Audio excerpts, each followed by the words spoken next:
That's me. What's going on, guys? It's your girl, Faye, and welcome to another segment of FayWhat. Now, this is going to be one of my favorite segments. I know that we've only done one before, but it's when we hear from you.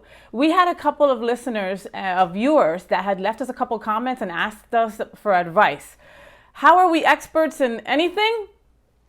We're not. We're not. But we will help in whatever way possible, and we appreciate you sending us your thoughts, concerns, and thinking that maybe we could help you. All right? So this segment is called Dear Faye. Dear Faye. Dear Faye. Dear Faye.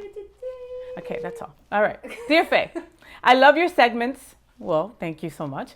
Thank you for sharing your world with us. I really like Side Voice. I want to hear more of her. I love you too. Okay, there you go. Okay. We love that you are so open with your sobriety. It really means a lot. It's tough to be out here in a non-sober world trying to stay sober.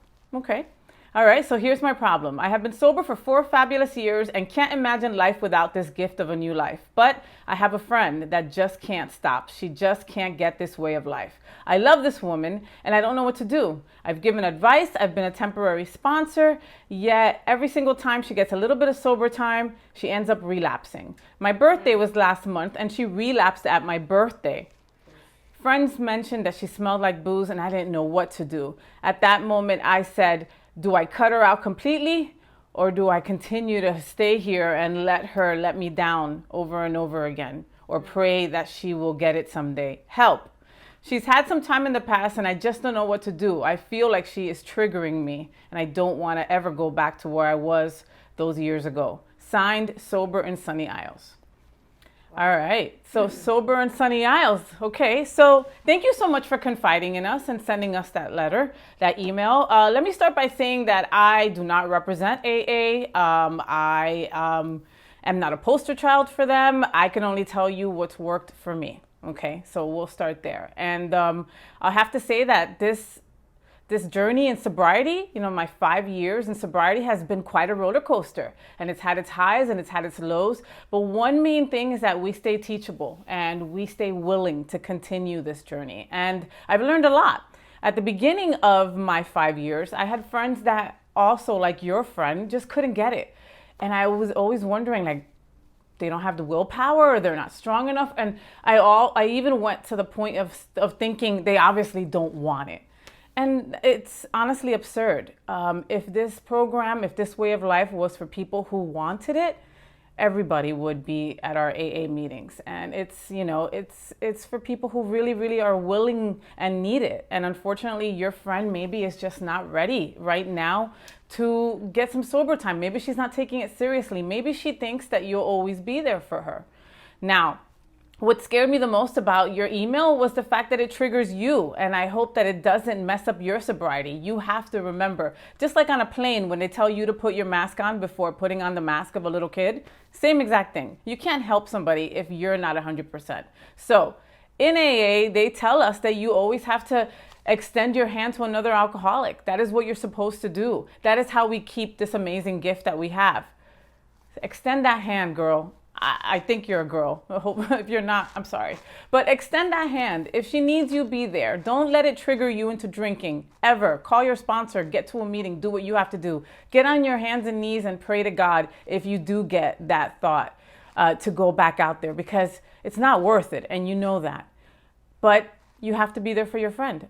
When I first started this journey, I had friends, like I said, that came in with me and couldn't get it, and I would stop talking to them. I said, oh, that's it. If people can't get it, then they can't be part of my lives. Well, that was one of the most selfish things that I ever said, because that was just my fear that I could relapse as well. And the fact that this disease is waiting for me to relapse, and I know that. I have to be diligent about what I do to keep this. And so do you, Sober in Sunny Isles. Do what you have to do to keep your sobriety, but maintain the friendship with this person. Don't go out of your way, but if that person extends her hand and needs you, be there. If they're calling you instead of picking up that drink, you just did service, my friend. So pat yourself on the back, and it probably just won you 10 more days of sobriety. So that's all I got for today. Thank you so much. What did you think, Side Voice? Did you like my advice? Yes, I did. No, seriously. And I hope that it works, and I hope that that people really take it in. Okay. You see, because side voice is a normie, and a normie would usually just say, "Cut that out of your life. You don't need it. How dare she?" There's more to it, and although I did enjoy going to your 5th year. I took side voice to my 5-year medallion anniversary meeting, and we have a birthday meeting every month. If you guys have been to a 12-step meeting before, then you know. And I got my 5-year medallion, and I invited side voice to come, and she came, and she liked the meeting, and I was surprised.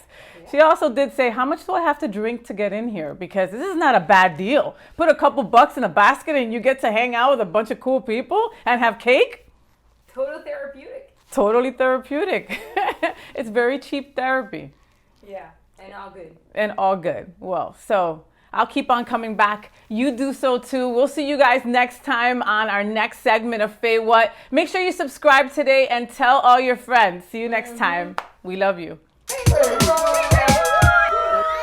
Hey, if you haven't subscribed to our channel, what are you waiting for? Just touch that button right now. You do not want to miss a single episode of FayWhat, because you never know what we're going to be talking about. FayWhat! Uh-huh.